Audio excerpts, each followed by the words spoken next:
एक छोटी सी गली में मीशू नाम की एक प्यारी लेकिन बहुत शरारती बिल्ली रहती थी।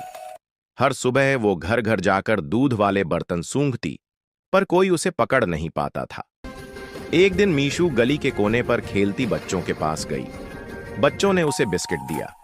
मीशू ने पहली बार महसूस किया कि शरारत से ज्यादा मजा प्यार में है।